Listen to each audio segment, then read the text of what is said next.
இவர் வந்து தலைமை செயலகத்துக்கு வந்து கால் பண்ணியிருக்கிறாங்க. அங்க ஒரு சார்.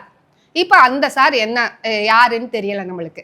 ஸோ இப்படிப்பட்ட ஒரு சூழ்நிலையில எவ்வளோ பெரிய இன்ஃப்ளூயன்ஸ் வந்திருந்ததுன்னா, ஒரு தனிப்படை அமைச்சு, ஒரு எஃப்ஐஆர் கூட போடாம, ஒரு நபரை இங்க இருந்து அங்க போலீஸ் ஸ்டேஷன்ல இருந்து மறுபடியும் கோயில்ல அதுவும் எங்க யாருனாலையும் பார்க்க முடியாதோ அங்க வச்சு அடிச்சு துன்புறுத்தி இருக்கிறாங்கன்னா, அப்ப இவங்கள தான் நம்ம விசாரிக்க வேண்டியது இருக்கு. முதல் காரணம் இவங்க வந்து ஒரு பேராசிரியர், படித்ததற்கு தகுந்த மாதிரி இவர் ஸ்டேட்மெண்ட் கொடுக்குறாருன்னா அதுதான் அங்க இல்ல.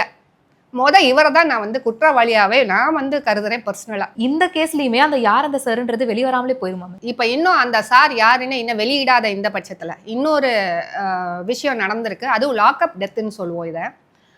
நிகிதா அவர்கள் வந்து எந்த அளவுக்கு இன்ஃப்ளூயன்ஸ் இருக்கேன் அப்படின்றத ஒரு நிரூபிச்சு காமிச்சிருக்கிறாங்க. அதனால ஒரு உயிர் வந்து பலியா இருக்கிறது. இந்த இடத்துல இங்க வந்து குற்றம் சாட்டப்பட்டவர் குற்றம் செஞ்சிருக்காரு, நிரூபிக்கப்படலை. அதுதான் முக்கியமான விஷயம். இன்னொன்று, எடுத்த உடனே இந்த விஷயம் நடந்த உடனே அங்கேருந்து முதல்வர், அதாவது ப்ரெஷரைஸ் ஆயிடுச்சு, எல்லா பேருக்கும் இந்த இன்ஃபர்மேஷன் தெரிஞ்ச உடனே வேற வழி இல்லை, இன்னும் 6 மாதம் காலத்தான் இருக்கு அடுத்த தேர்தல் வர்றதுக்கு. இவர் ஒரு ஸ்டெப் எடுக்கணும். இந்த கேஸை அப்படியே கோர்ட்டுக்கு மாற்றிருக்கிறாங்க.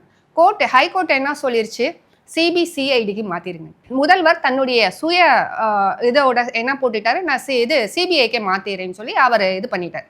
இது வரவேற்கத்தக்க ஒன்று என்று சொன்னாலும் கூட அவர் இப்படி மாத்துறதுக்கு உள்நோக்கம் இருக்கு. 2வது விஷயம் வந்து இவர் அடுத்து அந்த குடும்பத்தோட பேசுறாரு.